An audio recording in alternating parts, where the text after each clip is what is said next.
So firstly, Lovepreet.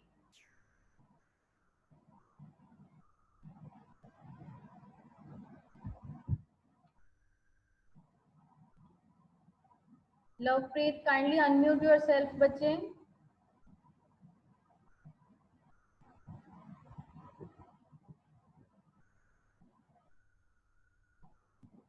Lovepreet, are you there?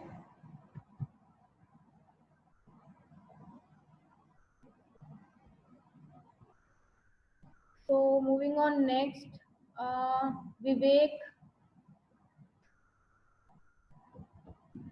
You may just unmute and Yes, ma'am. come. Yes, Vivek. So are you Yes, ready with the questions? yes, yes.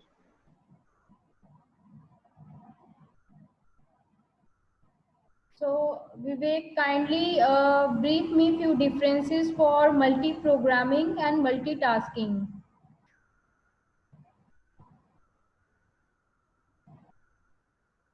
समझाने की ma'am जितना कि पूरा उन्हें बोलना है कि ਹੁੰਦਾ है Yes, Vivek. मैं सीधा समझाई सकते हैं तो हिंदी पंजाबी किसी लैंग्वेज की बच्चे language is not the issue, आप मुझे बता दो कि दोनों में डिफरेंस क्या होता है.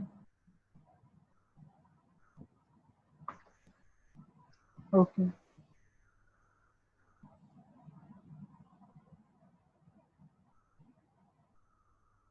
अगर आपने नोट डाउन किए हुए हैं कहीं डिफरेंसेस, आप स्क्रीन भी शेयर कर सकते हो. मैम मैंने मल्टी यूजर और मल्टीटास्किंग की है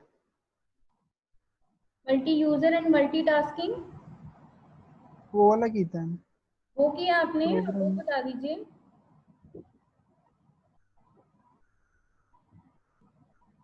मैम ਜਿਹੜਾ ਮਲਟੀ ਯੂਜ਼ਰ ਹੁੰਦਾ ਹੈ ਉਹ ਆਪਰੇਟਰ ਨੂੰ 2 ਜਾਂ ਉਸ ਤੋਂ ਜ਼ਿਆਦਾ ਪ੍ਰੋਗਰਾਮ ਰਨ ਕਰਨ ਦੀ ਪਰਮਿਸ਼ਨ ਦਿੰਦਾ ਇੱਕ ਟਾਈਮ ਤੇ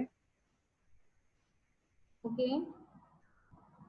ਤੇ ਜਿਹੜਾ ਮਲਟੀਟਾਸਕਿੰਗ ਹੁੰਦਾ ਹੈ ਉਹ 2 ਔਰ ਮੋਰ ਪ੍ਰੋਸੈਸਰ ਨੂੰ ਦਿੰਦਾ ਹੈ ਕਿ ਇੱਕ ਟਾਈਮ ਤੇ ਅਸੀਂ ਉਹਨੂੰ ਵਰਕ ਕਰ ਸਕਦੇ ਹਾਂ मल्टीटास्किंग में यूजर कितने होते हैं? मैम 2 और मोर प्रोसेसर रनिंग मल्टीटास्किंग प्रोग्राम में. Eight the same time yes ma'am okay. और मल्टी यूजर्स में?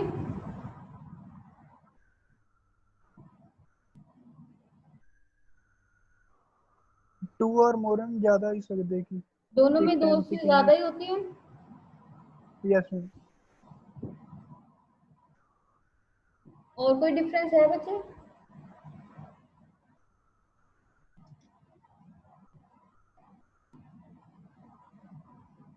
मैं ਜਿਹੜਾ ਮਲਟੀ ਯੂਜ਼ਰ ਹੈ ਉਹ ਚ ਜਿੰਨੇ ਮਰਜ਼ੀ ਯੂਜ਼ਰ ਇੱਕ ਟਾਈਮ ਤੇ ਕਨੈਕਟ ਹੋ ਸਕਦੇ ਆ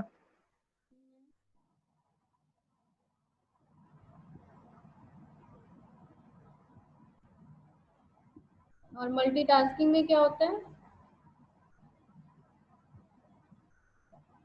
ਮੈਂ ਉਹ ਚ ਕੋਆਰਡੀਨੇਟ ਪ੍ਰੋਸੈਸ ਹੁੰਦਾ ਹੈ ਉਹ ਤੇ ਮਤਲਬ ਕਨੈਕਟ ਹੋਣ ਨੂੰ यूज ਕਰਨ ਨੂੰ more than one processor what else? मैंने नहीं लिखा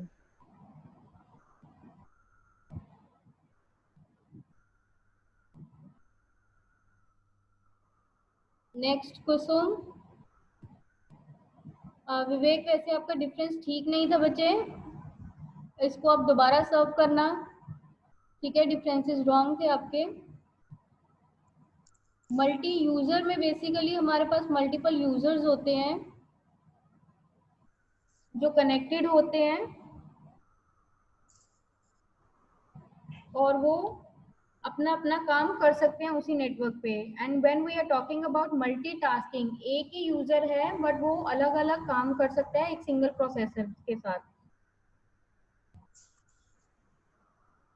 Yes, Kusum, can you elaborate and clarify the same multi-user and multitasking?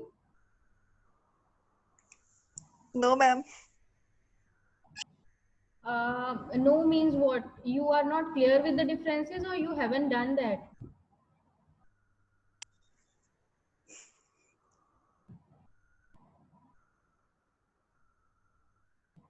Yes, Kusum.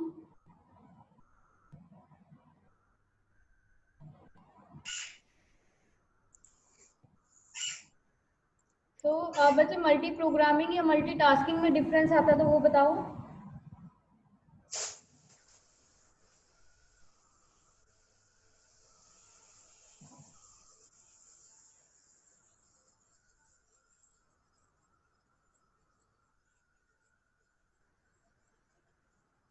Kusum, Yes, ma'am. ठीक आप बच्चे मल्टी Sorry? प्रोग्रामिंग क्या होती है?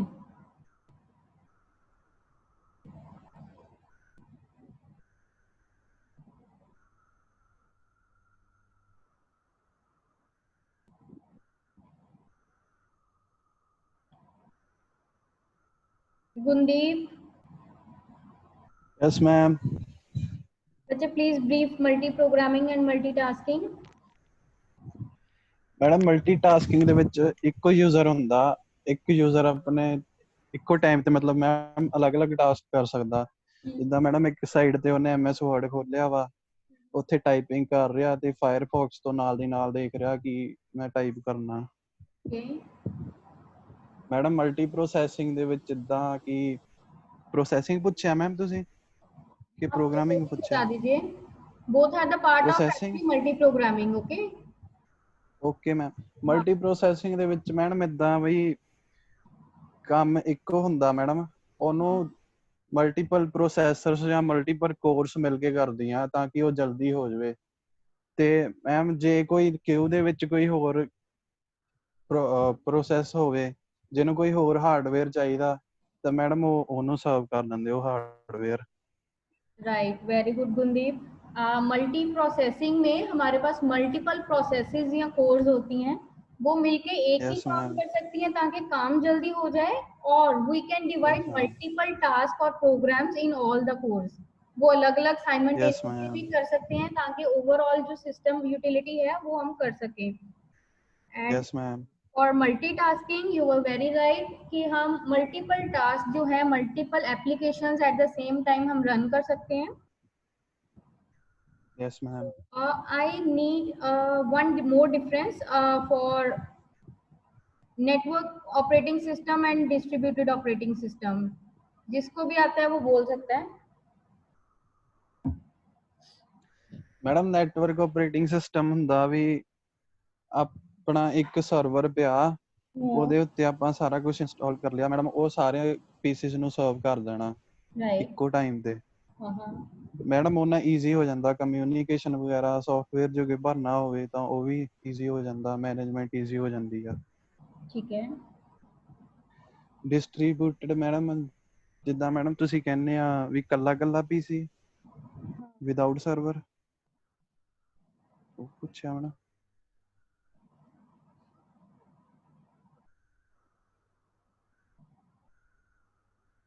तो नेटवर्क ऑपरेटिंग सिस्टम में मल्टीपल सिस्टम्स या सीपीयूज कनेक्टेड होते हैं by network connection. Yes ma'am. Yes. जो टास्क अलॉट करते हैं, and this is more into master slave process. एक मास्टर होता है और बाकी स्लेव्स होते हैं। मास्टर जो यस मैम। यस। डिस्ट्रीब्यूट करता है टास्क सारे सिस्टम्स में, सारे प्रोसेसर्स में, और वो अकॉर्डिंगली वही काम करते हैं। और यस ये मैम। हो सकता है कि एक छोटे जोन में सेटअप हो नेटवर्क्स का, ठीक है, थोड़ी यस लोकेशन मैम। पे हो। Yes. But when we are talking about distributed operating system, वो अलग अलग लोकेशंस पे हो सकता है। हो सकता है कि ओके मैम। ओके। अलग अलग लोकेशन के छोटे छोटे नेटवर्क्स मिलके कनेक्टेड उसे मैम एक हो साथ गए कनेक्ट और एक करते हैं। बड़ा डिस्ट्रीब्यूटेड सिस्टम आपको ऑफर कर रहे हैं। तो एक्चुअली लोकेशन इज, जैसे मैम हाँ BSNL का अलग अलग सिटीज में एक्सचेंज बनी हुई है लेकिन वो कनेक्टेड हैं एक साथ सब। हाँ, ये भी आप एग्जांपल ले सकते हो। And the best yes example ma'am. For example. Distributing operating system is for when we are working with clouds. हम क्लाउड कंप्यूटिंग पे काम करते हैं। Yes ma'am. तो आप जीमेल्स अपनी यूज करते हो, जीमेल अकाउंट है, आप यस कहीं मैम। से भी, किसी भी सिटी से, किसी भी कंट्री से अपना जीमेल अकाउंट एक्सेस कर सकते हो। आपको रिसोर्स यस मैम। दिया यस। हुआ है, आपको एक स्टोरेज सर्वर दिया हुआ है, स्टोरेज स्पेस दी हुई है गूगल यस ने, मैम। जिसमें आपका सारा ड्राइव में दिया हुआ है। स्टोर रहता है। और जब भी आप रिट्रीव रिक्वेस्ट डालते हो आपको अवेलेबल रहता है, कहीं से भी आप एक्सेस कर सकते हो। तो it is okay ma'am. Distributed world wide. ठीक है, सर्वर्स किसी और लोकेशन पे हो सकता है हो, प्लस जी सूट में आपको और भी अवेलेबिलिटी मिलती है और एप्लीकेशंस भी मिलती हैं। Same is with yes ma'am. IBM आपको काफी रिसोर्सेज प्रोवाइड करता है और उनके यस मैम। रिसोर्सेज आप किसी भी लोकेशन से कहीं से भी एक्सेस कर सकते हो और आपको उसके लिए सिर्फ एक इंटरनेट कनेक्शन चाहिए होता है। Okay ma'am. सो उसमें आपको कॉन्फ़िगरेशन मैकेनिज्म भी मिलते हैं। हो सकता है कि जो सॉफ्टवेयर या एप्स आप यूज कर रहे हो ऑनलाइन वो यस मैम। आपके सिस्टम पे कंपैटिबल नहीं है या सब सिस्टम की कॉन्फ़िगरेशन सेम नहीं होती, तो एक यस मैम। यस। इंटरफेस जो है, एक मैकेनिज्म क्लाउड होस्ट जो है, क्लाउड प्रोवाइडर, वो उसमें यस मैकेनिज्म मैम। देता है। ऑटोमेटिकली वो कॉन्फ़िगर भी होते हैं सॉफ्टवेयर आपके सिस्टम के साथ और एक्सेसिबिलिटी भी आपको मिलती है। उसमें आप user okay. As a user आपको कुछ नहीं करना पड़ता, वो सारे मैकेनिज्म ऑटोमेटेड होते हैं। Okay ma'am. This is how the distributed concept works. So, Bundeep, you are really interactive with the session, and I hope बाकी भी equally perform करें। कुसुम, लवप्रीत तो आप तो बोले ही नहीं हो बच्चे, रिस्पॉन्ड ही नहीं किया आपने। और अगर आप रिस्पॉन्स करना भी चाहते हो, आप चैट बॉक्स में भी आंसर दे सकते हो, अगर नहीं भी बोलना आपको तो but you are so non responsive and rest. आप प्लीज पढ़ना शुरू कीजिए, अदरवाइज आगे के कंसेप्ट जो है वो कंफ्यूजन क्रिएट करेंगे आपके लिए। ठीक है, so be clear with the facts. Multi programming में हम मल्टी प्रोग्रामिंग क्या है कि हम मल्टीपल प्रोग्राम्स जो हैं वो एक ही टाइम पे चला रहे हैं। अब वो कैसे चलाने हैं उनके तरीके अलग अलग हैं। हम मल्टीटास्किंग से भी ये काम कर सकते हैं, मल्टी यूजर से भी कर सकते हैं, मल्टी थ्रेडिंग से भी कर सकते हैं, यस मैम। मल्टी प्रोसेसिंग से भी कर सकते हैं। सो ये चारों तरीके जो हैं ये एक्चुअली हमें मल्टी प्रोग्रामिंग ही प्रोवाइड कर रहे हैं। हम एक टाइम पे मल्टीपल टास्क कर सकते हैं या मल्टीपल यूजर्स को एंटरटेन कर सकते हैं। उसमें हो सकता है प्रोसेसर एक ही हो और वो कॉन्टेक्ट स्विचिंग कर रहा है, बार बार एप्लीकेशंस में स्विच कर रहा है, थोड़ी देर एक को सर्व करेगा, फिर थोड़ी देर एक को करेगा, फिर एक को करेगा। तो उसके भी अलग अलग मैकेनिज्म है कि हमने स्विचिंग किस ग्राउंड्स पे करवानी है। बट ये सारे जो मैकेनिज्म है ये मिलके हमें मल्टी प्रोग्रामिंग ही ऑफर कर रहे हैं। तो this all is yes been ma'am. Done by single operating system. Operating system ही है जो डिसाइड करता है कि कैसे स्विचिंग करनी है, कब स्विचिंग करनी है, किसको कौन सा रिसोर्स देना है, कौन सा डेटा कौन सी मेमोरी लोकेशन पे सेव करवाना है, कहाँ से उसको रिट्रीव करवाना है या डिलीट करवाना है और स्पेस फ्री करनी है। तो ये सारे डिसीजंस जो लेता है ये ऑपरेटिंग सिस्टम ही लेता है। Fine. Okay ma'am. So yes ma'am. let's start with our new concept.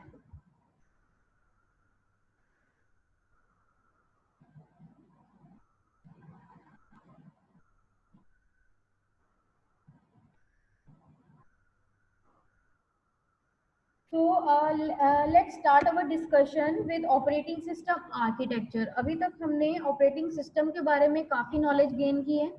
Actually operating system क्या होता है, उसके characteristics क्या है, क्या क्या functions हैं जो operating system perform करता है, plus operating system की types कौन कौन सी हो सकती हैं, evolution of operating system we have discussed. Then now moving on to little bit of detail, the architecture of operating system. So let's start the discussion here. Operating system जो है basically इसके दो modes होते हैं हमारे पास। The one is kernel, जिसको हम सुपरवाइजर मोड भी बोल देते हैं, and the other mode we are having is user mode. Fine. So this particular segmentation is done in order to provide certain privileges to operating system that are not given to application programs. So operating system को हम कुछ additional task या duties assign करते हैं इस segmentation से, जिससे कि हमें एप्लीकेशंस चलाने में आगे इजी हो जाता है। सो एक्चुअली कर्नल का काम क्या होता है, kernel mode execute the operating system processes basically. So operating system processes कौन से होते हैं, अभी हमने बात की है, जैसे हम कॉन्टेक्ट स्विचिंग की बात करते हैं for allocation and D allocation of resources, किसको कौन सा रिसोर्स देना है, कौन सी टास्क को कब परफॉर्म करना है, कौन सी हाई प्रायोरिटी टास्क है जिसको किसको इनपुट आउटपुट रिसोर्सेज देने हैं, किसको मेमोरी रिसोर्सेज देने हैं। तो ये सारा काम करता है कर्नल। ठीक है, सो कर्नल जो ऑपरेटिंग सिस्टम एक्चुअली, सो ऑपरेटिंग सिस्टम को ये सारी इंस्ट्रक्शंस देने का काम करता है कर्नल। ठीक है, and when we are talking about user mode executes application programs of users. I'll just show you the diagram over here, यहाँ से आपको और क्लियर हो जाएगा। सो ये देखिए, ये हमारे पास है यूजर मोड। ठीक है, यूजर मोड में आपके जो फ्रंट एंड एप्लीकेशंस हो जाती हैं जो आप यूज करते हो, लेट्स से आप वर्ड प्रोसेसर पे काम कर रहे हो, आपने वर्ड डॉक्यूमेंट बनाना है या कोई प्रेजेंटेशन बनानी है। ठीक है, देन आप लेट्स से फोटोशॉप यूज कर रहे हो, that is a application program. Device driver है, आप साथ में आपने सीडी लगाई हुई है, आप ट्रैक भी सुन रहे हो। So these all are your user mode applications जो यूजर परफॉर्म कर रहे हैं। अब कौन सी एप्लीकेशन को कौन से रिसोर्सेज चाहिए, ठीक है, लेट्स से हमारे ड्राइवर्स हैं, फाइल सिस्टम अगर फाइलिंग पे काम कर रहे हैं उसको मेमोरीज भी चाहिए होंगी, सीपीयू प्रोसेसिंग भी चाहिए होगी। सो ये सारे हमारे रिसोर्सेज हैं और इनकी एलोकेशन करवाता है ऑपरेटिंग सिस्टम। और ऑपरेटिंग सिस्टम को ये जो इंस्ट्रक्शंस हैं, जैसे यूजर लेवल से इंस्ट्रक्शन एक आ रही है ऑपरेटिंग सिस्टम के पास, तो ये कन्वर्ट कौन करता है, क्योंकि ऑपरेटिंग सिस्टम या हार्डवेयर ये सिर्फ मशीन लैंग्वेज या लोअर लेवल लैंग्वेज पे काम करते हैं। So higher level language level language को जब हमने कन्वर्ट करना है ऑपरेटिंग सिस्टम को कुछ इंस्ट्रक्शंस देने के लिए या हार्डवेयर को कुछ इंस्ट्रक्शंस देने के लिए, तो वो वाला जो काम है वो कर्नल करता है। So we have a very thin layer of kernel. Kernel जो है वो इंस्ट्रक्शंस को कन्वर्ट करता है और कन्वर्जन के बाद ऑपरेटिंग सिस्टम उन टास्क को परफॉर्म करता है, basically allocation of resources, memory interactions, CPU allocation, scheduling और वेटिंग क्यू मैनेजमेंट, ये सारे टास्क ऑपरेटिंग सिस्टम करता है। उसके बाद देन वो जो इंस्ट्रक्शंस होती हैं, जो डिसीजंस ऑपरेटिंग सिस्टम ने लिए होते हैं, वो फिर हमारे कोर हार्डवेयर के पास जाते हैं। लेट्स से एक इंस्ट्रक्शन आई कि मुझे एक डॉक्यूमेंट प्रिंट करना है, ठीक है, एक डॉक्यूमेंट प्रिंट करना है। सो ये एक जो कमांड है, ये इंस्ट्रक्शन है, ये यूजर मोड से आई मेरे पास। कर्नल इस इंस्ट्रक्शन को कन्वर्ट करेगा उसमें जिसमें यूजर उसको सॉरी ऑपरेटिंग सिस्टम उसको समझ पाए। अब ऑपरेटिंग सिस्टम ने प्रिंटर असाइन करना है उस डॉक्यूमेंट के लिए। सो वो इंस्ट्रक्शन जो हैं वो जाएंगी हार्डवेयर के पास। वो इंस्ट्रक्ट करेगा उस पर्टिकुलर प्रिंटर को कि एक ये कमांड आ रही है, ये इसको उनको प्रिंट करके देना है। सो इतनी देर के लिए प्रिंटर इस पर्टिकुलर एप्लीकेशन के साथ एसोसिएटेड रहेगा। सो इस तरह से पूरा वर्कफ्लो होता है। आफ्टरवर्ड्स ये एक और क्लियर वर्जन है, ठीक है, ये आप देख सकते हैं कि एप्लीकेशन है, यूजर एक एप्लीकेशन को रन कर रहा है। एप्लीकेशन पहले शेल के पास जाएगी। अब शेल का क्या काम होता है, will be discussing in a while. उसके बाद वो जो इंस्ट्रक्शंस हैं कर्नल के पास जाएंगी, कर्नल उनको इंटरप्रेट करेगा और kernel is actually a part of operating system, ठीक है। सो वो इंस्ट्रक्ट करेगा ऑपरेटिंग सिस्टम और ऑपरेटिंग सिस्टम हार्डवेयर के पास जाएगा और वो रिसोर्सेज प्रोवाइड करके देगा। Right? So let's discuss in more detail. So जब भी हमारे पास इंस्ट्रक्शन आ रही है एप्लीकेशन से, यूजर ने एप्लीकेशन रन की, उससे कोई भी इंस्ट्रक्शन आ रही है और उस इंस्ट्रक्शन को कर्नल मोड में भेजना है। सो कर्नल मोड में भेजने के लिए वी हैव 3 मेथड्स। 3 तरह से हम कर्नल मोड में उस इंस्ट्रक्शन को भेज सकते हैं। The one is system call, other one is traps, and the third one is interruptions, ठीक है। So system call बेसिकली हम यूज करते हैं इंस्ट्रक्शंस जो हैं उनको कर्नल तक पहुंचाने के लिए. So it is basically N interface.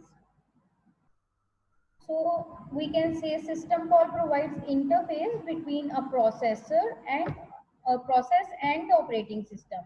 किसी भी एक प्रोसेस और ऑपरेटिंग सिस्टम के बीच में जो एक इंटरफेस आएगा that is a system call. System call क्या करता है? लेट्स से आपका ऑपरेटिंग सिस्टम अभी कोई और एप्लीकेशन चला रहा है, तो आपको क्या करना है कि आपको इंटरप्ट करना है ऑपरेटिंग सिस्टम को और उसको इंस्ट्रक्ट करना है कि वो आपको सीपीयू प्रोवाइड करे कुछ टाइम के लिए ताकि आप टास्क कर सको. सो उस केस में हम जनरेट करेंगे एक system call. System call request करेगी ऑपरेटिंग सिस्टम को कि जो टास्क जो प्रोग्राम वो अभी एग्जीक्यूट कर रहा है उसको वहीं पे ही होल्ड कर दे, जिस स्टेट में है वहीं पे ही छोड़ के उसको दूसरी प्रोग्राम के पास आ जाए और उसको एक सीपीयू प्रोवाइड किया जाए. So this is how a system call is generated and it works. So basically the execution of system call requires the user process to save its current state and pass the control of CPU to the operating system to perform some functions. So after the task has been performed, the operating system saves the state and give control back to the previous application और the process. जिसके पास पहले चल रहा था वापस फिर उसी के पास ही चला जाएगा और वहीं से जहां होल्ड किया था वहीं से ही दोबारा एग्जीक्यूशन स्टार्ट होगा.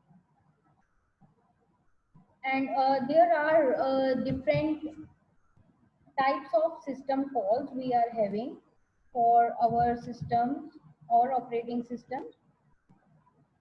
So what kind of calls we are having here is the one is file manipulation system call.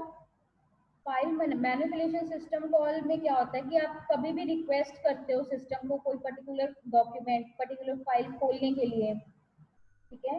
तो जैसे ये पावर पॉइंट प्रेजेंटेशन अगर आपको दिख रही है तो ये presentation is what, this is a file जो मैंने ओपन की है. इसमें मैं एडिट कर सकती हूँ, रीड राइट ऑपरेशंस कर सकती हूँ, इसको एडिट करने के बाद मैं क्लोज भी कर सकती हूँ. तो these all are what file manipulations, ठीक है. और ये एप्लीकेशंस ये ऑपरेशंस परफॉर्म करने के लिए we are having a category of system calls which are termed as file manipulation system calls. Then we have process control system calls. Process control में क्या होता है, कोई भी आप एक पर्टिकुलर प्रोसेस चला रहे हो, लेट्स से आप साउंड ट्रैक ही सुन रहे हो, ठीक है. अब उसको लोड करना है, उस साउंड ट्रैक को लोड करना है या उसको डिलीट करवाना है, उसको एग्जीक्यूट करवाना है या हॉल्ट करना है, अबॉर्ट करना है. तो ये सारी इंस्ट्रक्शंस जो हैं ये कौन देता है? Operating system. और किसके थ्रू देता है? सिस्टम कॉल के थ्रू. जो भी इंस्ट्रक्शन आप दे रहे हो आप एक रिक्वेस्ट पास कर रहे हो ऑपरेटिंग सिस्टम को और वो as a system call operating system के पास जाती है और उस पर ऑपरेटिंग सिस्टम एग्जीक्यूट करता है.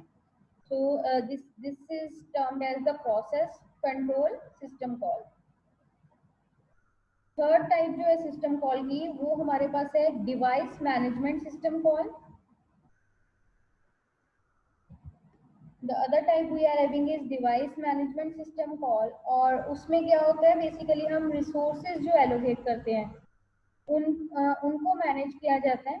कोई भी मतलब आपने लेट्स से सीपीयू है, प्रिंटर्स है, मेमोरी है, किसी भी एप्लीकेशन किसी भी प्रोग्राम को एलोकेट की है, कब एलोकेट करनी है, कितने टाइम के लिए एलोकेट करनी है वो रिसोर्सेज और कब वापस लेने हैं, कब डी एलोकेशन करनी है, ये सारे टास्क किए जाते हैं और ये भी सिस्टम कॉल के थ्रू ही होते हैं. तो एक सिस्टम कॉल रिक्वेस्ट होती है कि इस पर्टिकुलर प्रोग्राम को या यूजर को इनपुट आउटपुट डिवाइसेस अलॉट किए जाएं, 10 मिनट के लिए किए जाएं. सो this is what a system call. जब उनको डी एलोकेट करने होंगे तब एक और सिस्टम कॉल इशू होगी और वो डी एलोकेशन प्रोसेस फॉलो करवाएगी. Then we have information maintenance system call. So let's take an example. We have to get the time or date. So or we have to set the date or time, get system date, or we have to get a particular process execution date or time. So all these information is maintained by information maintenance system call. Then lastly we have communication system calls. Communication system call में क्या होता है, basically जब हम networking में काम करते हैं, there are multiple systems, they are connected to each other. Then we have certain operations, like we have to send certain messages to communicate between the systems, we have to receive the messages, then we have to create communication connection. systems में connection भी बनाना पड़ता है, उन systems पे हम messages send करते हैं in the form of traffic. We have to transfer the information or the status. जैसे एक message है मेरे पास रिसीव हो गया है तो मुझे एक्नॉलेज भी करना है, एक मैसेज स्टेटस भी देना है. तो या हम सिंपली अगर दो सिस्टम्स हैं कनेक्टेड है, कम्युनिकेट कर रहे हैं, वो कनेक्शन हम डिलीट करना चाहते हैं, हम नहीं चाहते कि दोनों बात करें एक दूसरे से, so we can simply delete the connection, communication connection. So all these messages, these instructions are issued by communication system calls. Fine, so this is all about system call. बाकी हम कंटिन्यू करेंगे नेक्स्ट सेशन में. We are having the concept of shell and kernel. So we'll be discussing in upcoming session in more detail. Then we'll start with various operating system architectures that we are having nowadays in the market. So all such discussions will be continuing for next session.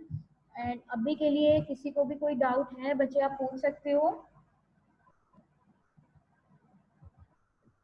No ma'am. तो basically हमारा system structure जो है that is divided into two modes. One is user mode and the other one is kernel mode.